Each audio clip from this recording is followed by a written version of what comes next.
Have you ever looked at your own son and wondered who the stranger looking back at you is? Have you ever felt the air in your own home thicken with unspoken lies? So much that you would rather pay a stranger for the truth than face one more lie I did. And the actor I hired told me a secret. He told me they had planned everything, right from the very beginning. My name is Margaret. I am 62 years old, and for my entire adult life, I have prided myself on one thing above all others: my mind. As a retired investment fund manager, my career was built on logic, on seeing patterns others missed, on cutting through the noise to find the hard, unvarnished truth. My late husband and I built this house in Sterling Heights with the same precision, every blueprint reviewed, every foundation stone solid. It was, and is, a house of logic, a house of reason, which is why the silence that now fills it is so deafening. My son, Arthur, and his wife, Samantha, moved in 6 months ago. It was meant to be temporary, a short stay while they recovered from a business failure that was explained to me in terms so vague it felt like an insult to my intelligence. I opened my home without question. He is my only son. The unease started small, like a loose thread on a perfect suit. It was the whispers. I would walk into the kitchen, and the hushed, urgent murmur between them would snap off, replaced by bright, brittle smiles. Then came Samantha's sudden, intense interest in my health. Not my blood pressure or my cholesterol, but my supplements. I take a daily regimen for cognitive sharpness, a professional habit I never broke. "Margaret, did you take your 10 o'clock pill?" she would ask, her voice dripping with a sweetness that felt acidic. "You must not forget. We're worried you're getting forgetful." Arthur was worse. My Arthur, the boy whose face was an open book, who could never keep a secret from me, now could not meet my eyes. He would stare at his phone, his plate, the floor, anywhere but at me. When I asked him what was wrong, the excuse was always the same, a flat, rehearsed line. "It's just work stress, Mum. You know how it is." I didn't. His business had supposedly failed. What work was he so stressed about? The avoidance was a physical presence in the room, a third person sitting between us at the dinner table. The chill of suspicion became a cold dread one Tuesday evening. I was in the study. The window cracked open to the scent of cut grass, when I heard Samantha's voice from the garden patio. She was on the phone, her tone light, almost gleeful. "Don't worry," she laughed. "She'll never know what hit her. She's too trusting." Trusting, the word she used as a weapon, I had always considered a virtue. The final piece slotted into place last week. My mailbox was empty for 3 straight days. Not even junk mail. I called the post office, expecting an explanation about a new carrier. The clerk informed me that a mail forwarding request had been processed for my address the previous Monday. All my mail was being redirected to a new P.O. box. I confronted Arthur in the hallway, the blood roaring in my ears. "Who authorized a mail forward on my house?" He did not look surprised. He did not look angry. He simply looked annoyed, like I had interrupted him. He waved a hand dismissively. "It must be a mistake at the post office, Mum. They're always messing things up. Don't worry about it. I'll handle it." He didn't ask if I had done it. He didn't offer to call the post office with me. He just said he would handle it. And I knew. With the same certainty I used to feel when an investment was about to collapse, that he already had. I am no longer the owner of this house. I am a ghost haunting its corridors, an inconvenience to be managed, They treat me like a relic, a piece of furniture that hasn't yet been reupholstered. They move around me, whispering, planning, waiting. They are performing a play for an audience of one, and they believe I am a half-senile spectator. But my mind is not gone. It is sharp. It is angry. And it is focused. If they insist on this performance, then I will stop being an audience. I will hire an actor of my own and find out exactly what this play is about. I became a ghost in my own home. But I was a fund manager for 30 years. A ghost with a strategy. I did not call the police. I did not call a lawyer. Not yet. A suspicion is not proof, and an accusation without evidence is just hysteria. They already believed I was hysterical. No. I needed data. From the guest room.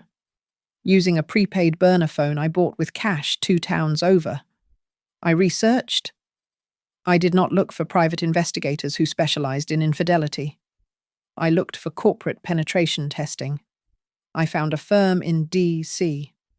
that boasted of its human element approach, a polite way of saying they employed actors to expose internal fraud. I met Julian in the lobby of a nondescript business hotel. He was a man of about 40, wearing a suit that was expensive but forgettable. He had the calm, professional demeanor of a man who audits spreadsheets, not lives.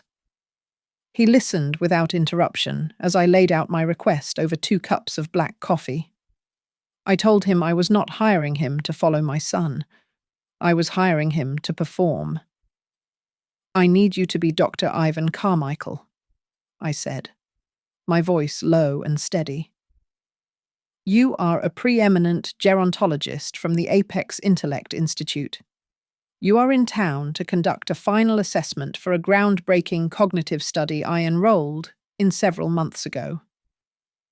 Julian stirred his coffee, though he hadn't taken a sip. A cognitive study, he repeated, not as a question, but as a statement he was analyzing. And the objective of this assessment. To observe my son and daughter-in-law, I said. I want to know what they do when they believe a medical expert is validating my mental state. Will they attempt to interfere? Will they try to poison your perception? Or will they panic, thinking a real doctor will see right through their charade? Mrs. Davies, he said, finally looking up. His eyes were intelligent and devoid of pity. What you are describing is highly irregular. It borders on entrapment and carries significant legal and ethical risks. My firm specializes in exposing financial malfeasance, not domestic disputes. I finished for him. I reached into my bag and slid a thick manila envelope across the table. This is not a dispute. It is a hostile takeover. That envelope contains a cash retainer of $10,000. There will be another $10,000 when you are finished. He looked at the envelope, then at me. He did not open it, but he placed his hand on top of it. And if they are simply a worried son and a caring daughter-in-law, then I will have paid $20,000 for peace of mind.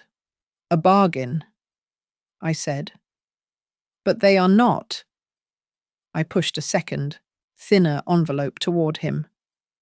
These are my complete medical records from my actual physician, dated 3 weeks ago. My cognitive function is in the 99th percentile for my age. You will be the only person in the house, besides me, who knows this. Your cover will be perfect because your assessment will be based on fact. I opened my purse one last time and placed a small, velvet-covered jewelry box on the table. He opened it. Inside, nestled on the silk, were a pair of heavy, gold cufflinks, onyx centers. They were my husband's, I said. They are also high-fidelity audio and video recorders. You will wear them when you come to the house. I want to see and hear every word." He snapped the box shut. "Tuesday morning," he said. 10 o'clock. Dr. Carmichael will be there." I drove home, the burner phone already discarded in a storm drain. As I pulled into the driveway, I saw Arthur through the window, laughing at something on his phone. The coldness that settled in my chest was not just grief.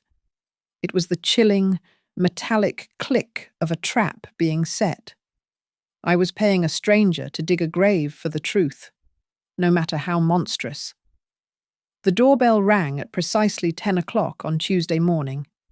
I felt the vibration through the floorboards before I heard the chime, a low thrum against the silence. I had dressed in a silk blouse, a size too large, to enhance the illusion of frailty. I took a breath, summoning the character I was to play, the pleasantly confused, slightly fading matriarch. When I opened the door, Julian was perfect. He was Dr. Ivan Carmichael. He wore a grey tweed jacket, carried an expensive, worn leather briefcase, and radiated an aura of clinical, detached authority. "Mrs. Davies?" he said, his voice a smooth baritone. "A pleasure. Thank you for making time." "Oh, Doctor, the pleasure is all mine." I beamed, making my voice a shade too loud. "I've been so looking forward to this. It's not every day a famous institute wants to study an old brain like mine." As I led him into the foyer, Arthur and Samantha emerged from the kitchen. I had prepared myself for their hostility, for their attempts to bar the door, for a scene. What I received was far more terrifying. "Dr. Carmichael." Samantha glided forward, her hand extended, her face a mask of pure, angelic relief. "I'm Samantha, Arthur's wife. We are just so grateful you are here. We are so glad Mom is finally taking this seriously. We've been worried sick for some time now." Arthur stood slightly behind her, nodding, his expression practiced and somber. He directed his gaze entirely at Julian, as if I were a piece of furniture. "She's been getting very forgetful, Doctor. Just last week, she forgot she'd left the stove on. And sometimes," he lowered his voice to a confidential murmur, "she even forgets our names. It's just been very difficult." The lie was so stark, so specific, it sucked the air from my lungs. Forgets their names. The audacity of it. My heart, which I had thought was braced for anything, felt a sharp, physical crack. This was not the son I knew. This was a stranger wearing his skin, reading a script. I forced a light, fluttering laugh.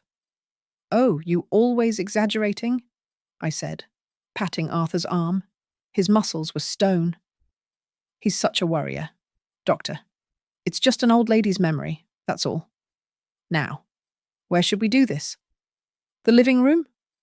We sat. Samantha hovered, offering coffee, her eyes missing nothing.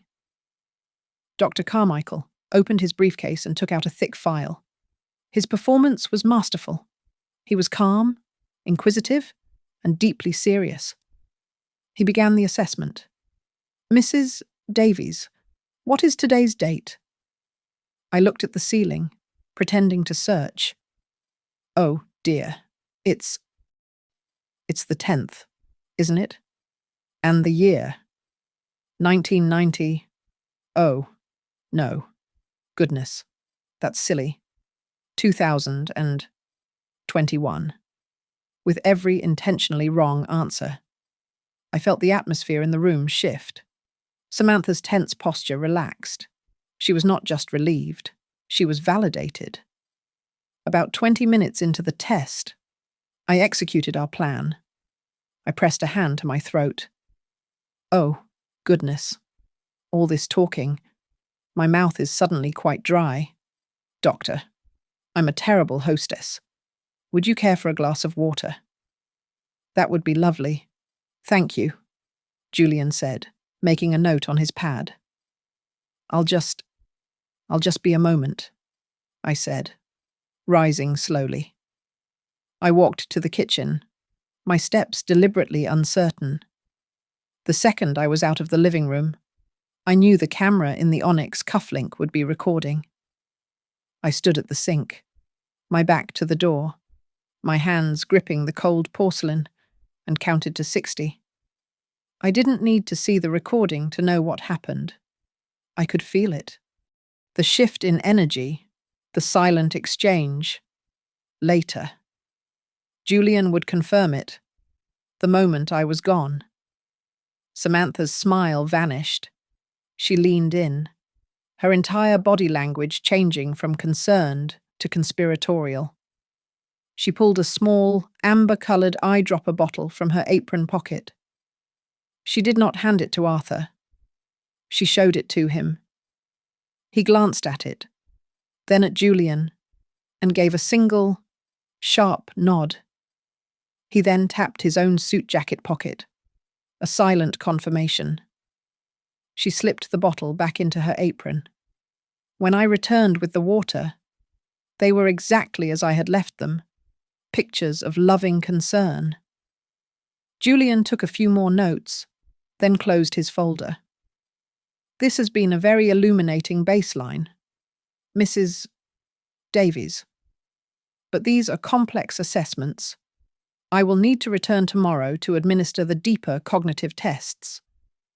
He packed his briefcase. Shall we say 11 o'clock? Of course, Doctor, whatever you need. I chirped. Samantha walked him to the door, her hand on his arm. Thank you again, Doctor. We'll see you tomorrow. Indeed, Julian replied, his face impassive. I watched him walk to his car. I turned. Arthur and Samantha were standing together by the fireplace. They were not looking at me. They were looking at each other, and they were sharing a smile. It was not a smile of relief. It was a smile of pure, unadulterated triumph. It was the smile of partners who have just closed a deal. I waited until 8 o'clock, when I knew they would be settled in front of the television. I drove to the public library, parking in the darkest, most distant corner of the lot, beneath a light that had burned out years ago. The building was a dark monolith, closed for the night. The silence in my car was absolute. A moment later, another car pulled in, its headlights cutting through the gloom before clicking off. Julian parked 3 spaces down. He got out and walked to my car, his footsteps precise on the damp pavement. He was not Dr. Carmichael. He wore a dark coat, and his face, illuminated for a second by a passing car, was grim. The detached, professional calm was gone. He looked shaken. He looked, I realized with a jolt, exactly how I felt. He opened the passenger door and slid in. The scent of cold air and wool filled the car. For a long moment, he just stared through the windshield at the brick wall of the library. Julian, I said, my voice sounding thin in the enclosed space. He turned to me. Mrs. Davies, he said, his voice low, stripped of its performance. This is not a simple case of greedy children. It is much worse than you think. They are not just trying to prove you are forgetful. They are actively trying to make it a reality. He reached into his pocket and handed me one of the gold cufflinks. It felt heavy in my palm. After the assessment, he began. After you went to your room, I told them I needed to speak with them privately. I told them I was, as a professional, very concerned about your rapid decline. I said that based on my preliminary findings, you might require comprehensive intervention. I waited. my heart a cold stone in my chest. Samantha spoke first. She leaned in, her eyes lit up. She asked me, comprehensive, "What does that mean?" "You mean putting her away?" "And Arthur," I whispered. "Arthur," Julian said, his voice hardening. "Told her to be quiet." He looked at me. "Margaret." And he said, "We think we have a solution. Doctor, we just need your help." I gripped the steering wheel so hard my fingernails bit into the leather. "Help with what?" Julian finally looked me directly in the eyes. This is the part that changes things. They thought I was a fake. They believed I was the corrupt doctor they had already been searching for. My performance was, to them, a confirmation. They thought I was one of them, there to negotiate a price. My breath hitched. "What?" "They have been searching for weeks for a doctor willing to falsify medical records, to certify you incompetent. They just found me first." He paused, reaching into his pocket again. "He told me that they... No. It is better if you hear it yourself." He brought out the other cufflink and a small adapter, plugging it into his phone. He pressed a button. The car filled with the tinny, awful sound of a recording. First, Julian's voice, as Carmichael, sounding concerned. Based on what I've seen, her real physician should have acted weeks ago. Then, Arthur's voice, my son's voice, clear and steady. "We know. We've looked into it. Her real doctor would never agree. He's old school, by the book. We need someone who can see the urgency. We need someone who can formally certify a rapid cognitive decline." A rustle of papers. "We have a hearing," Arthur's voice continued, "with a judge. Next week. We're filing for emergency guardianship. We just need the signed medical assessment. Then, Samantha." Her voice was like poisoned honey. "We will take care of you, doctor. A very generous consultation fee. All you have to do is sign the papers saying she is no longer capable of making her own decisions. We already have the drugs, just to make sure she looks the part." There was a short pause.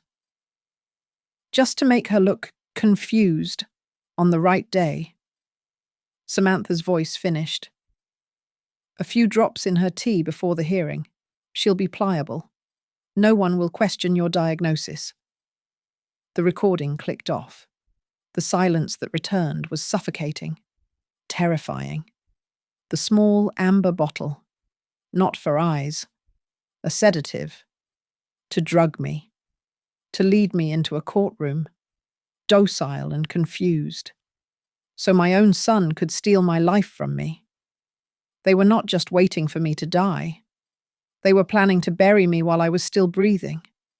They had a plan to control my mind, my money, and my future. And they had a date on the calendar to make it happen. I don't remember the drive back from the library. I must have operated the car on muscle memory alone. My hands on the wheel, my foot on the pedal. But my mind was not there. My mind was in a dark, cold place, listening to my son's voice calmly plotting my execution. An execution of the mind, a theft of the self. I parked in the garage and entered the house through the kitchen. It was dark. The only light was the cold blue glow from the digital clock on the oven, 11:03. They were upstairs, asleep, probably dreaming of their victory, of their hearing next week. I did not turn on a light. I walked through the dark dining room and into the living room, my sanctuary. The room my late husband and I had spent so many nights reading in, talking in. The air was still. I sank into the armchair, the one he always used to sit in. and stared into the darkness. Across the room, on the mantel, the silver frame of Arthur's wedding photo caught a sliver of moonlight from the window.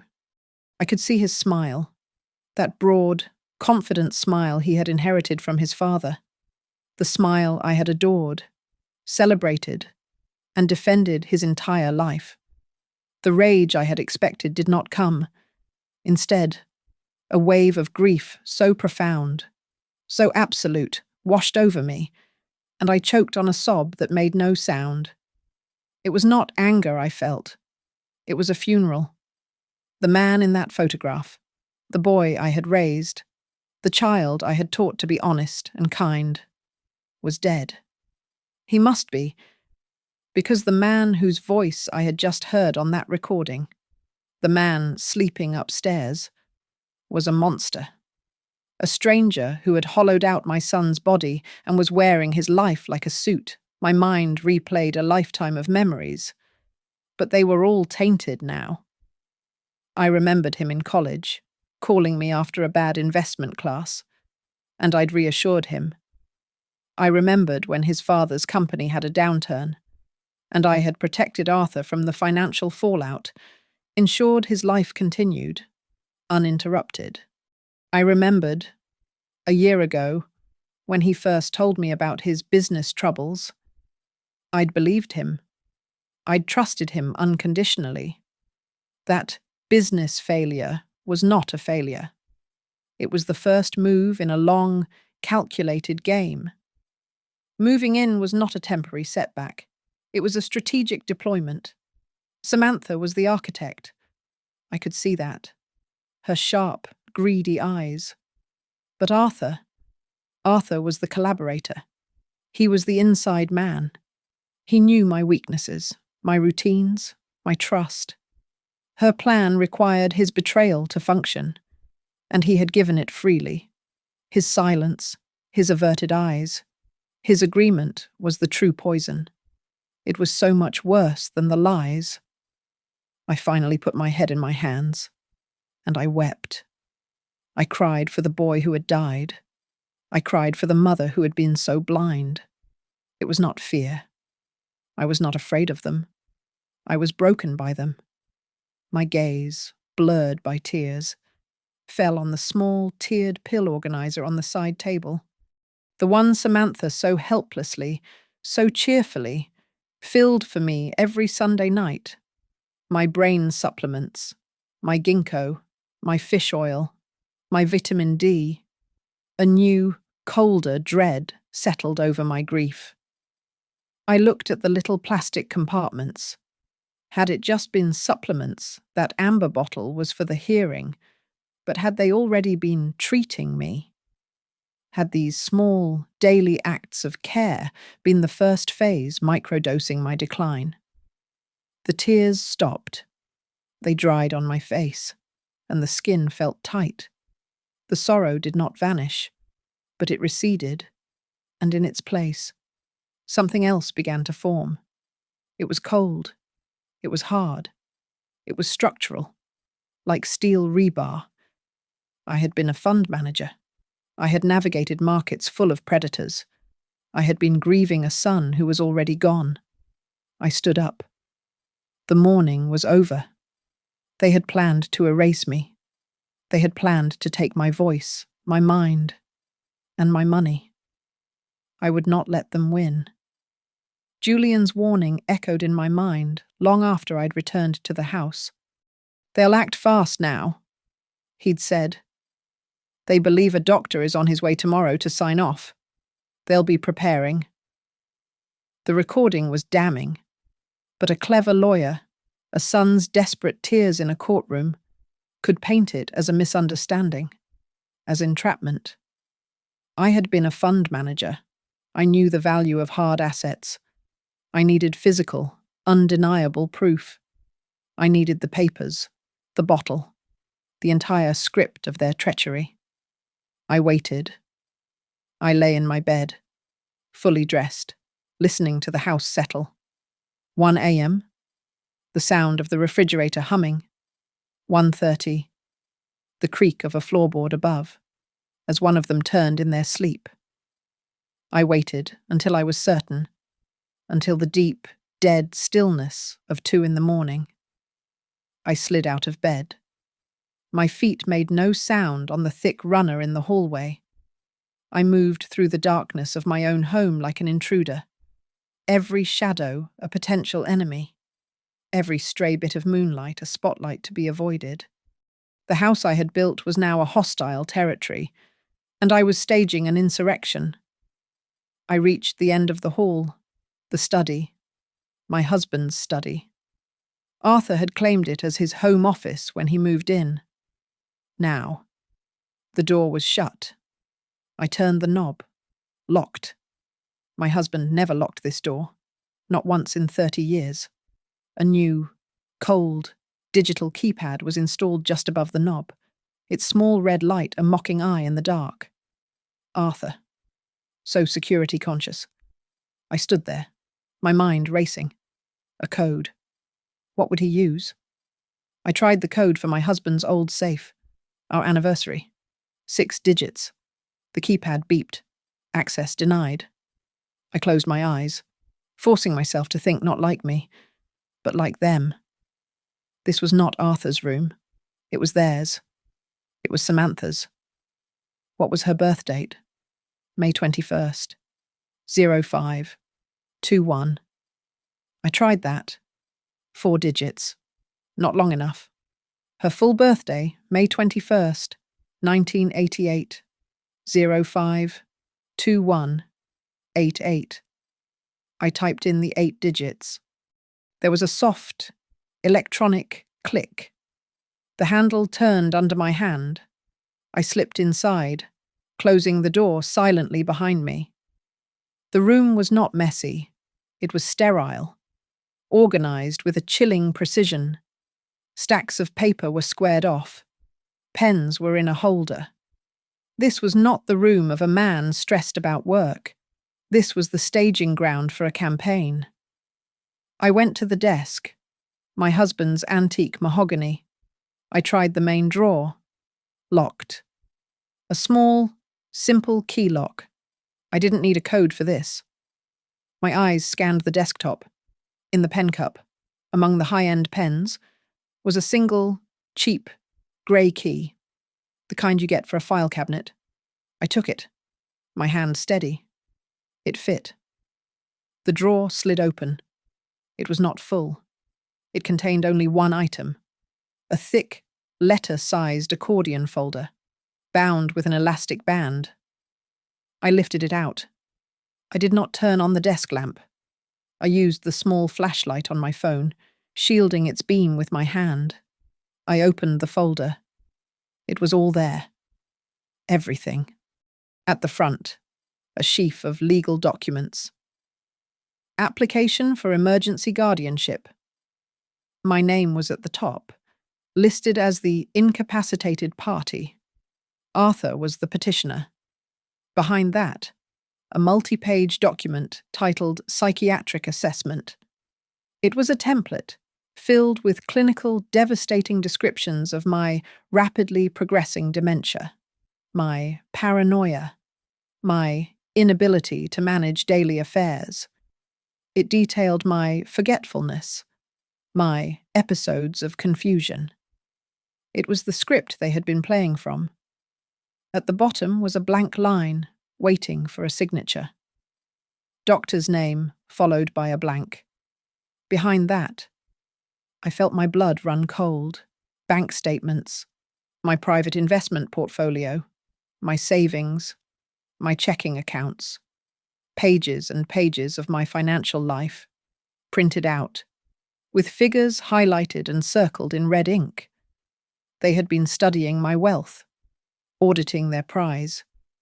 And then, at the very back of the folder, I found it, tucked into a small pocket, a small, amber glass bottle, the same kind I had seen on the cufflink recording.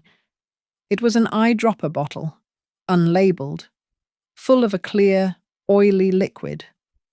Taped to it was a small, folded piece of paper. I unfolded it. It was not a prescription. It was an instruction manual. 10 drops in tea coffee, wait 30 mins. For hearing, 15 drops. Will cause severe disorientation, slurred speech, lasts approx. 4-6 hours. I held the bottle in my hand. This was not a plan. This was a kit. This was the physical proof. I put everything back, exactly as I had found it. I closed the drawer. I locked it. I put the key back in the pen cup. I walked out of the study, locked the door with Samantha's birthday, and went back to my room. I did not sleep. I sat in the chair by the window, holding the memory of that bottle, the cold glass, the cold instructions, and I waited for the dawn. Before the sun had even touched the horizon, while the house was still steeped in the grey-blue light of pre-dawn, I moved. I retrieved the folder from the study, unlocking the door with Samantha's birthday and locking it again. I put the folder and the cufflinks into my handbag. I left the house as I always did for my early morning walk, a routine they had come to ignore. But I did not walk. I drove. I used my real phone for the first time in days. I called Alicia, my estate lawyer, at 6:30 in the morning. Alicia is not a woman who engages in small talk. She is a precise instrument of the law, and she had been my husband's most trusted advisor. "Alicia," I said when she answered, her voice already sharp and awake. "It's Margaret Davies. I have an emergency. I am on my way to your office. I will be there at 7. I did not wait for a reply. I was sitting in her parking garage at 6:45. She met me in the lobby at 7 o'clock on the dot, her face a mask of professional concern. She led me to her conference room, the vast mahogany table reflecting the early morning light. She brought in 2 coffees herself. "What is it?" "Margaret," she asked, sitting opposite me. I did not speak. I opened my handbag. I placed the accordion folder on the table. I placed the gold cufflink and the adapter next to it. I slid them across the polished wood. "Listen to the recording first," I said. "Then read the folder." Alicia, a woman I had only ever seen look mildly displeased, listened. Her face did not register shock, but rather a slow, chilling accumulation of rage. Her knuckles went white on her coffee mug. When the recording finished with Samantha's voice, Alicia was silent for a full minute. Then she opened the folder. She read the guardianship application. She read the forged psychiatric assessment. She read the bank statements. She read the small, folded note with the dosage instructions. When she was done, she looked up at me, and her eyes were like burning coals. "This is not a family dispute, Margaret," she said, her voice a low, controlled fury. "This is a high-level criminal conspiracy to commit elder abuse, fraud, and aggravated assault. They are planning to poison you." She stood up and went to her desk. She made 2 phone calls. "I'm freezing your accounts," she said as she typed, her fingers flying. "I am drafting an emergency injunction right now. They won't be able to access so much as $1 from you by 7:30 a.m. This will lock them out of everything." Her next call was not to the local police. "I'm calling a friend in the district attorney's office," she said, "and another at Adult Protective Services. This is going to be handled, and it is going to be handled by the book." She finished her calls and sat back down. "The DA's office will want to send a car. They will arrest them today." "No." The word was out of my mouth before I had even thought it. It was cold and hard. Alicia looked at me, surprised. "Margaret, they have a bottle of poison and a plan to use it. And we have a recording that a defense attorney could argue was illegally obtained. I countered, my mind clicking with all the precision I used to use in the boardroom. We have a folder that they will claim I stole from their private desk. It's their word against mine, a son's word against his confused old mother's. I leaned forward. No, they cannot be arrested today. They have to be caught in the act. They have to think their plan is succeeding. They have to think Dr. Carmichael agreed. Alicia saw it then. The trap. You want them to complete the transaction. I want them to hand over the bribe. I want them to hand over the poison. I want them to confess their entire plan to a witness who is not me, I said. Alicia picked up the phone again. We need your actor. Julian arrived at the office by 8:15, looking as if he'd slept in his suit. We explained the new situation. He listened, his face pale, but his resolve hardening. They are expecting Dr. Carmichael at 11 o'clock, I said. This time, Alicia said, Dr. Carmichael will be wearing a wire provided by the district attorney's office, and he will have 2 detectives, a real APS caseworker, and me in his ear. Julian nodded, his role shifting from actor to decoy. The new plan was set. Julian would return, as scheduled, for the deeper assessment. He would tell them he had reviewed my case. He would tell them he agreed I was a danger to myself. And he would tell them he would sign the papers. But he would explain. A signature like that, a risk to his career, required immediate compensation. He would ask for $50,000 in cash. And, as a medical professional, he would insist on seeing the medication they planned to use to ensure it was safe. We would not just be catching them in a conspiracy. We would be catching them in the act of attempted bribery, solicitation, and, God help them, the handover of the poison itself.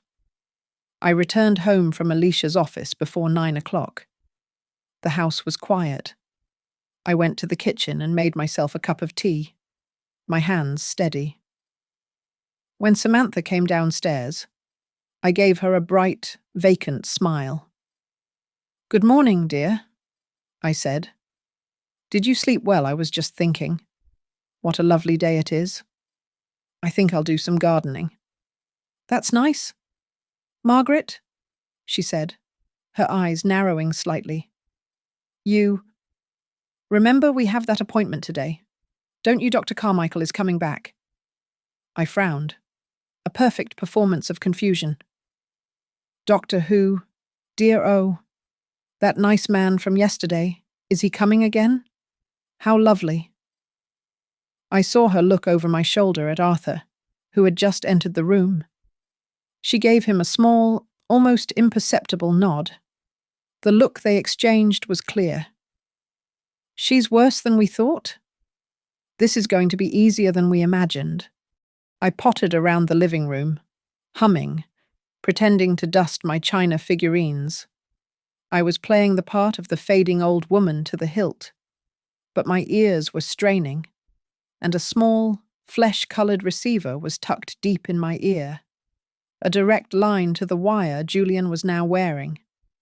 Alicia, 2 detectives, and an APS officer were in a parked surveillance van 2 streets over, listening to the same feed. The doorbell rang at exactly 10 o'clock. Oh, goodness, I chirped. Guests, I'll get it. Before I could. Samantha brushed past me. I've got it. Margaret, why don't you go sit down? You look a little tired. I watched as she let Dr. Carmichael in. Julian looked grave, his briefcase in hand. He nodded curtly. Let's go to the study, Arthur said, his voice all business. He did not even look at me. They guided him into the office, my office, and shut the door. I sat in my armchair in the living room, picking up a copy of a magazine. To anyone watching, I was a woman idly flipping through pages, but in my ear, I heard the click of the door latch. "Thank you for coming back so promptly, Doctor," I heard Arthur say. "Let's not waste time," came Julian's voice, cold and professional. "I have reviewed my assessment from yesterday, and I have cross-referenced my notes." A pause. "I agree with your private assessment. Her condition is severe, and it is progressing rapidly. She is a danger to herself. I will sign the guardianship papers." I heard a sharp intake of breath, a sound of profound relief. It was Samantha. "Oh, Doctor," she gushed. "Thank you. You have no idea what a comfort that is." "So," Arthur cut in, his voice tight. "Our arrangement." "My signature on that assessment is a career-ending risk," Julian stated flatly. "The arrangement is $50,000 in cash, right now, before I sign." A moment of silence. That's the amount we discussed," Arthur said. Though they had discussed nothing, he was confirming his own plan. "Good," Julian said. "Second, I am a medical professional. I will not be party to a homicide. I want to see the medication you are planning to administer. I need to be certain it will only disorient her, as you said. I will not have her death on my conscience." I heard a dry, rattling chuckle. It was Samantha.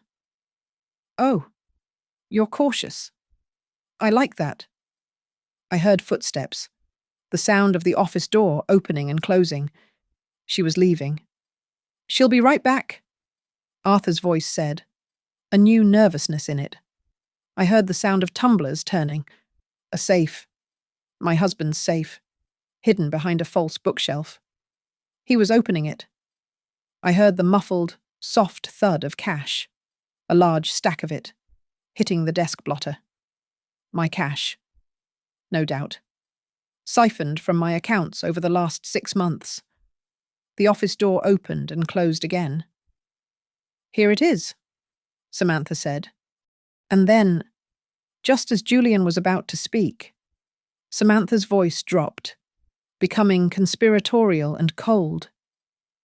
"After this is done, Doctor, and we've filed the papers, perhaps you and I can have a private consultation about solving Arthur's problem. He's getting weak." In my armchair, my blood turned to ice. Julian paused. I could hear his controlled breathing over the wire. He and the entire surveillance van. And I had just heard the final, snake-like twist. She was not just betraying me. She was already planning to betray her own partner in crime. I heard the transaction complete through my earpiece. The rustle of the cash, the click of the glass bottle being set on the desk. Julian's hand, I knew, was now on the money. His other hand was on the poison. The evidence was on the table. The confession about betraying Arthur still hanging in the air. Julian's voice, no longer Dr. Carmichael, but clear and cold, cut through the silence. "I think we have enough." There was a beat of pure confusion. I heard Arthur's voice, sharp and suspicious. Enough for what? Sign the paper." "He means—" Samantha's voice dripped with irritation. "That's enough talk. Just sign it, Doctor." "That," Julian said, his voice rising in volume, the signal to the team, "is the final confirmation." The study door, the one I was standing just 30 feet away from, burst open. It did not open gently. It was thrown open, slamming against the wall with a crash that vibrated through the floor. 2 men in heavy work boots and windbreakers, men I had seen from my window pretending to trim the azaleas, stormed into the room. They were not gardeners. Their movements were precise, fast, and violent. Behind them, in a sharp blue suit, was Alicia, her face like a hanging judge. The sound that came out of Samantha was not a word. It was a shriek, a raw, animal sound of pure, trapped panic. I heard a scramble, the sound of a chair being knocked over. She lunged across the desk, her nails scrabbling for the amber bottle. "Get the bottle! Get the money!" she screamed. But one of the detectives was faster. He had Julian, the money, and the poison behind him in one fluid motion, while the other detective grabbed Samantha's arms mid-lunge, his grip like a steel vise. Arthur did not move. He was a statue, his face utterly white, his mouth half open. He was not looking at the police. He was not looking at Samantha. He was staring, with dawning, horrific comprehension, at Julian. "You," Arthur whispered, his voice cracking. You're not a doctor." Julian took off the prop eyeglasses. He calmly unclipped the wire from his tie, letting it hang. "No," he said. He was no longer acting. I'm an actor. A consultant, to be precise." He raised his hand and pointed, not at Arthur, but past him, past the chaos, to the open doorway. "And she," Julian said, his voice filling the room, "is the director." I stepped over the threshold. The magazine I had been holding was still clutched in my hand. I walked into the study, my study, and stood in the center of the room. The air was thick with their failure, with the smell of Samantha's fear and the absolute, paralyzing shock radiating from my son. I looked at Arthur. I looked directly into his eyes, the eyes I had once known better than my own. They were wide, bloodshot, and hollow with the impact of his new reality. He took a single, stumbling step toward me. His hands came up, pleading. "Mum," he stammered. "Mum, you don't understand. I can explain. This is her. Mom, it was her idea." I raised my hand, not to strike him, just a simple, flat gesture, a command. The sound of his voice, the pathetic, cowardly attempt to shift the blame, was the final, ugly nail in the coffin. "No," I said. My voice was calm. It was frighteningly calm. It was the calm of a market that has just bottomed out, the calm of absolute zero. "No, Arthur, you can't." It was Alicia who stepped forward, her voice cutting through the stunned silence like a diamond on glass. She held up a document. "Arthur Davies and Samantha Davies," she announced.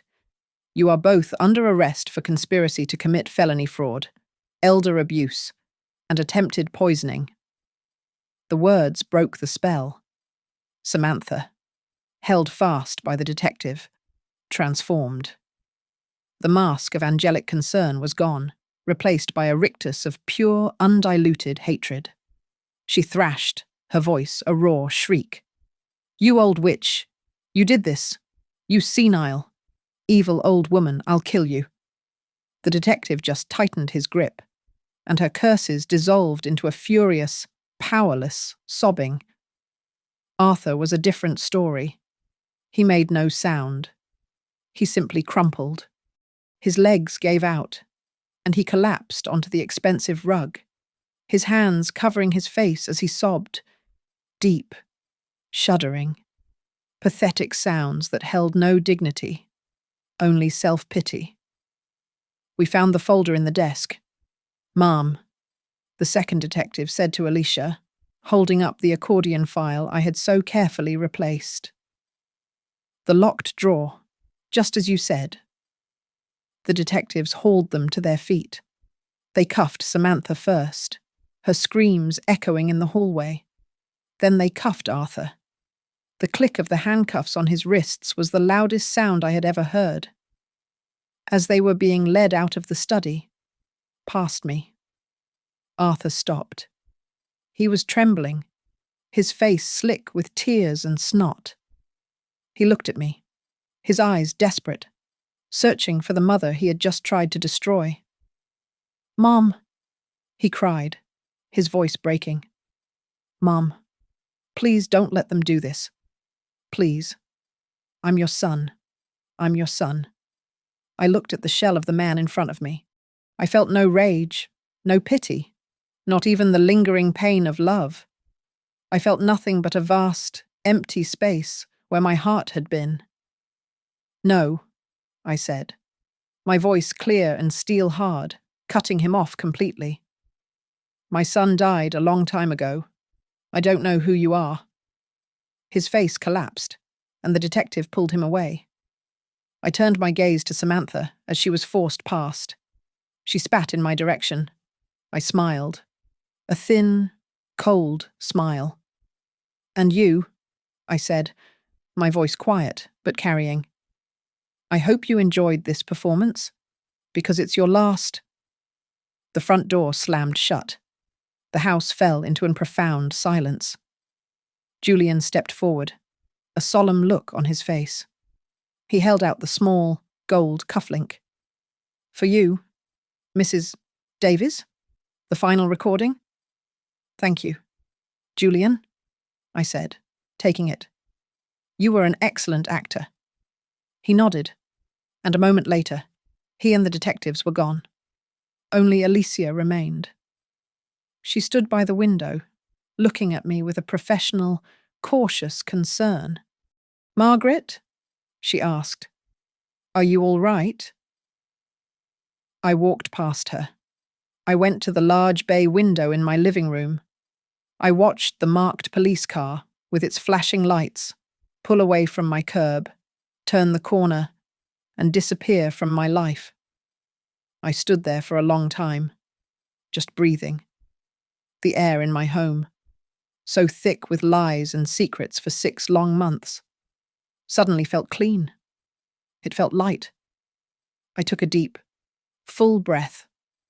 The first one I had taken in my own house in ages. I turned around, away from the window, and faced my lawyer. A small, genuine, and absolutely lethal smile touched my lips. "I'm perfectly fine. Alicia," I said. "Now, let's talk about liquidating assets." Thank you so much for listening to my story today. I'd love to know where in the world you're tuning in from. So please drop a comment below and share your thoughts. If you enjoyed this, be sure to subscribe to Grandma's Family Diary and like this video. And if you really want to support the channel, please hit that hype button so this story can be heard by more people.